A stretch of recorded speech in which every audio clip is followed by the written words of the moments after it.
icebreaker after the lunch break. We've got 15 minutes, so we're going to take you through a little bit of that. And happy to take any questions that you might have for myself or Mikaela, either in the room or from the online audience. If you want to put any questions into the chat or the Q&A box, then we'll try our best to get to them. Okay, so I guess I should start, right? So the history of inclusive design is it's a considerable piece of work. It includes work of many great minds, activists, advocates, and of course designers from all around the world. But not to worry, I'm not going to go into the extreme history of the world of inclusive design. What I would like to speak to, and what we would like to speak to you about in this session, is the evolution of inclusive design here, in this place, in East London, for those of us who are here in the room. And how that work is now spilling out beyond the confines of East London, and indeed London, and actually the UK. And also how inclusive design is pushing the boundaries of what it should be and can be. And Mikaela is going to speak a bit more about where we're taking inclusive design now and into the future. So we usually start conversations about inclusive design with our own definition of it. So I thought I would start there. So this is by no means the only definition or the right definition, but it's our definition, which says that inclusive design can help all human beings to experience the world around them in a fair and equal way. So as was said at the top, you don't have to agree with that. In fact, if you disagree with it, great, come and tell me why. But that is our definition of inclusive design. And for me, really, inclusive design is about experience. It's about choice and independence. And fundamentally, it's design that puts people first. So I'm going to give you a very quick potted history of inclusive design from my point of view and from here in East London, and then I'll hand over to Mikaela. And I'd like to start with the 2012 Olympic and Paralympic Games. This is the kind of Games era, to take you back to that moment in time. Hopefully, most of you are aware that the Global Disability Innovation Hub is intrinsically linked to the Paralympics, particularly of 2012. And so I'm going to take you back there. From the very beginning, the need for inclusive design was championed by key people, lots of key people, too many to name individually, but some, for example, were former UK Paralympic champions, people like Dame Tanni Gray-Thompson, people like Lord Chris Holmes. And they knew that an inclusive games required inclusive infrastructure. They had their own experiences from previous games where inclusive design had been little more than an afterthought. And this mission-led approach was then interconnected with an existing framework for delivery here in London, in the UK. The Greater London Authority, the GLA, had an access officer in post. They had the London Plan in place. They even had supplementary planning guidance specific to accessibility or inclusive design. And what the Games offered back then was an opportunity to raise the level of inclusive design delivery on all development across London, not just the Olympic Park and venues. So this commitment to inclusive design saw the creation of an access officer post within the Olympic Delivery Authority itself, the ODA. It saw the creation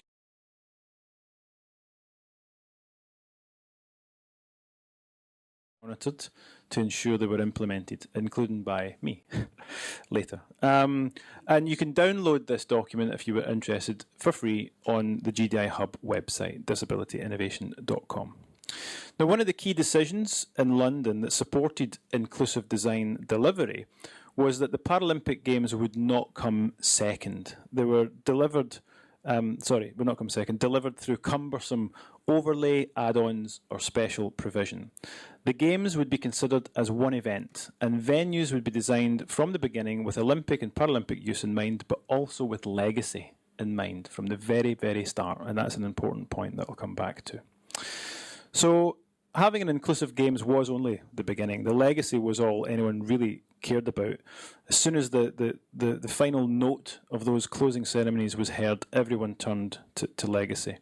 And those original inclusive design champions knew that whatever impact inclusive design had in the summer of 2012 meant nothing if it didn't translate to sustainable change. And this brings me now to legacy. the legacy mode. And that's where I personally joined this story. So the creation of a Paralympic legacy was unique to London. Previous cities spoke of Olympic legacy, but London was the first to invest in a dedicated Paralympic legacy. And our CEO, Vicky Austin, is going to lead a session about this tomorrow. So please do make sure you're here for that session, looking specifically at London's Paralympic Legacy programme tomorrow. But it was this Paralympic Legacy team, led by Vicky, that was responsible for delivering inclusive design of the built environment on the park and all the subsequent transformation and development that's happened around this part of East London. We were now the champions, and we now had a responsibility to deliver inclusive design. But we knew we had a very good foundation to build on. So we continued to push hard to keep this part of London a benchmark for good inclusive design. We adopted the Built Environment Access Panel, which still runs, as I've said. We revised, updated and made mandatory the inclusive design standards, which have actually been referenced in the London-wide plan as good practice. We did this, revised these in 2013 and again in 2019. You can get the 2019 version on the website. And those inclusive design standards became a benchmark document in their own right. What they did was to cherry-pick the very best of existing good practice and have it in one place. But it also pushed the boundaries in certain areas. For example, they responded to the fact that the local demographic here in East London was 25% Muslim faith. So in terms of having multi-faith spaces, prayer spaces, place for ablution, orientation of toilets, that was factored into the design standards. They incorporated the need for change in places toilets for people who needed to lie down or get changed with assistance when going to the toilet. We have the highest concentration of those on the Olympic Park from the entire UK. They considered how and where people might charge mobility scooters, including in residential dwellings, and they incorporated dedicated areas for assistance and guide dogs to go to the toilet to get water in places where you may spend a long time, such as the stadium if you're watching athletics or at a concert. So that's the legacy kind of era, which brings us nice and neatly into the GDI Hub era, I guess. And one caveat, I guess, in all of this and in the work we're doing now is that you don't get everything right. So whilst this area, this part of East London, we do tours on inclusive design, but it's not to say everything's perfect. That doesn't exist. And you're always learning. But what we do now possess is a huge amount of experience and knowledge of actual delivery. And that's valuable. It's valuable to others. So this place, the park, the venues, and its subsequent development is actually our living lab. This is GDI Hub's living lab. We're based here and we work here. And so now with GDI Hub and through UCL, we're able to bring that inclusive design experience and knowledge into the international work that we do, and especially in developing countries, but also to help shape the next generation of designers and decision makers. So we've created our own inclusive design strategy, again, freely available on the website, go and get it. And that recognises the need for an inclusive process in order to yield inclusive outcomes, and it's what we call having a culture of inclusion. We also teach inclusive design on our master's programme, Disability Design and Innovation, taught here at UCL East, with the park, again, our living lab on our doorstep, which is an incredible asset, I think, for all of our students. We have the Inclusive Infrastructure sub-programme on 80-20-30 that we showcased this morning. I think if you missed it online, you can watch it afterwards. Which is learning from cities in developing countries, all of whom are here with us today, to support global action towards more inclusive cities, often where there are competing priorities and sometimes limited resources. So to hand over to Mikaela, I guess, how has inclusive design evolved in those almost 20 years? I started studying design in 1998. I started to work on inclusive design in 2005, and I've been doing that ever since. So I like to think today it's better understood and better appreciated than it was before. I think that design for people, design for well-being is more mainstream than perhaps it was before. I think the diversity of disability, including neurodiversity, is better understood and incorporated than it ever was before. But as with everything we're speaking about over these 2 days, there's always much more work to do. So it is easy to talk about inclusive design. Implementation is often still lacking. Resource is needed, but the benefits are being seen in the good examples that do exist. So we've made progress. There's a lot of goodwill out there, but there is definitely much more that we can do. And to take us through what we've been doing most recently and now, and also the plans for the near future, I'll ask Mikaela to say a few words.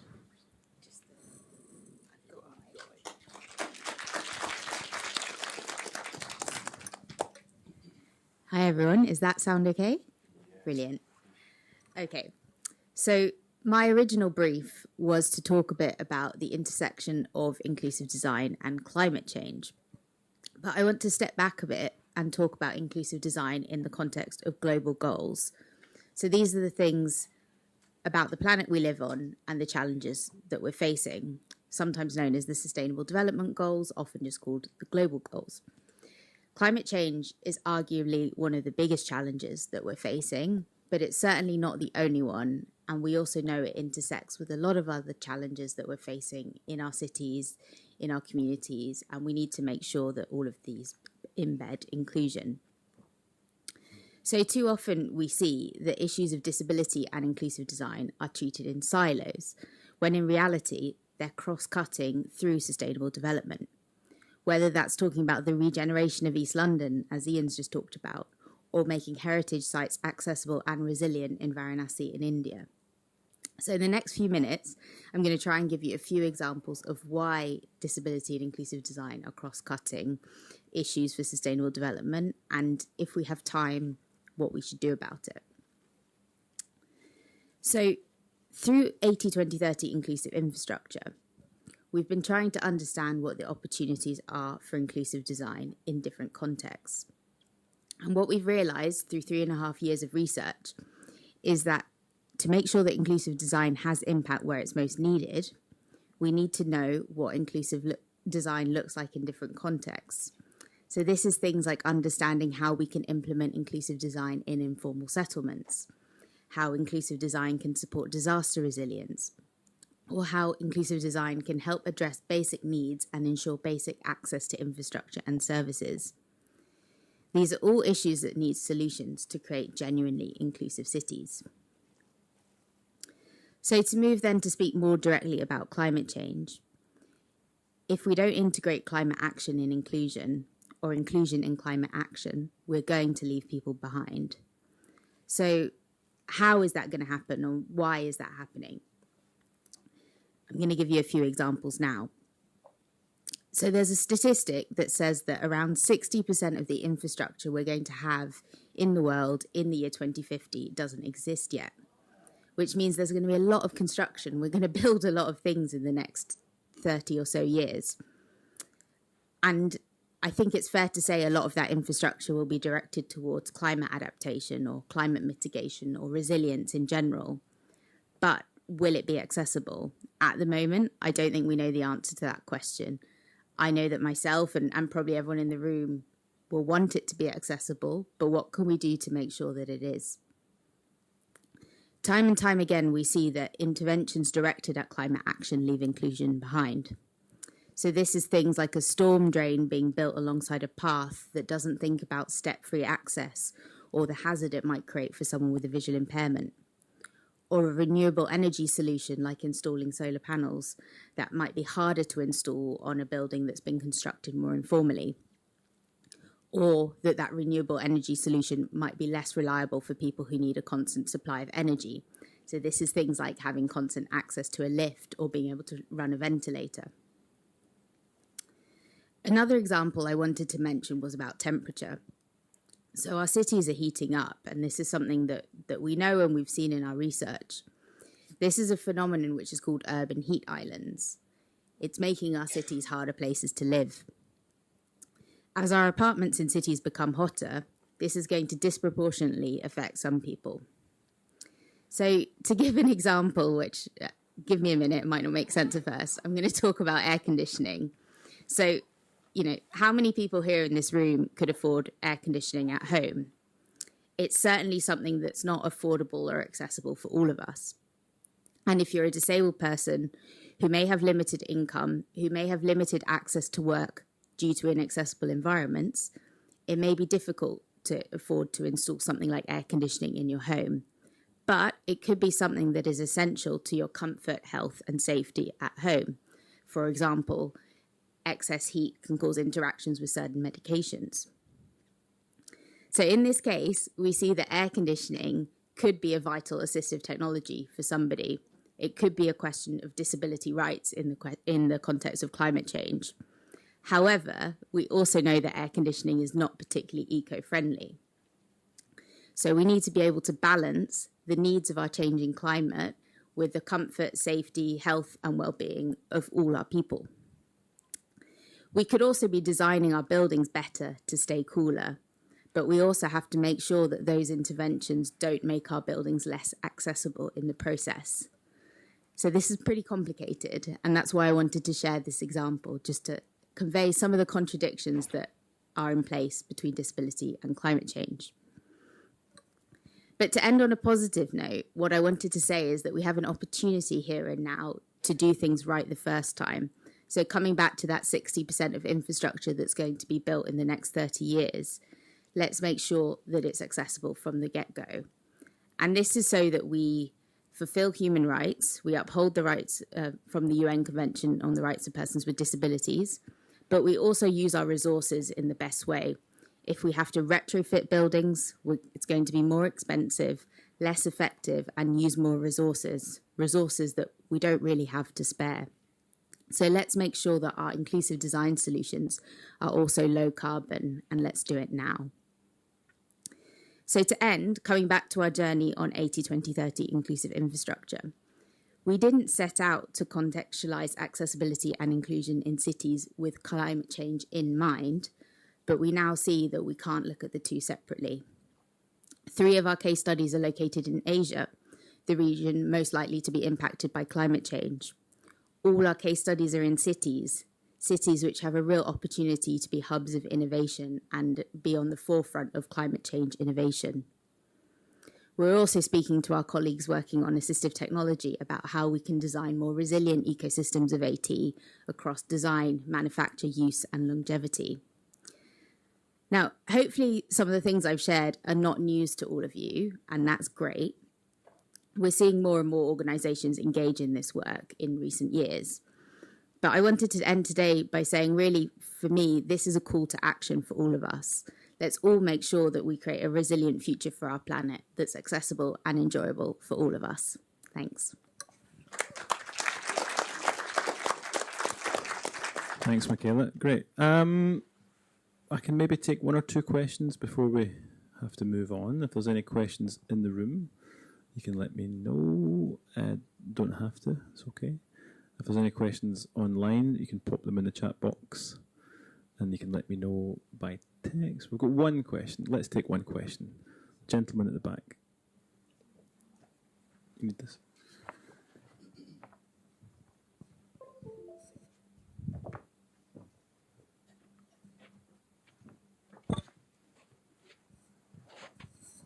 Hi there, so hopefully you can hear me. This goes back to Mikaela more than anything, so more inclusive design on infrastructure when designing cities and outside cities. A lot of the building design is based on building regulations.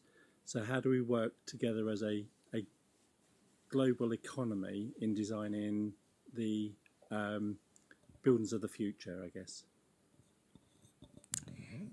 Thanks, that's a great question. I think as a global group of stakeholders, we're all responsible for advocating some really simple things that we kind of know the things we need to do to make our infrastructure more accessible and inclusive. It's just not always getting implemented. So we have building regulations, both often at a national level, but there are also international standards that we can use, which if those are implemented and done right, we're already making a reasonably good start. But what we need to do as a community of inclusive design practitioners, disability innovation practitioners, is advocate to make sure that that happens. And in the long term, I think you mentioned the sort of idea of the global economy. What we probably also need is a bit of a mindset shift to understand that if we build our infrastructure to be accessible and inclusive, it's going to be good for our economy. It's going to enhance well-being. It should contribute to creating a healthier, happier society that will be out and about using their city, spending money. But often the upfront costs are still a real barrier, and I think it's for us to share that doesn't need to be the case. Perfect. Okay, thanks, Mikaela. So we're going to stop there. Sorry, next questions you can get us at the end of the day. You can come and grab us.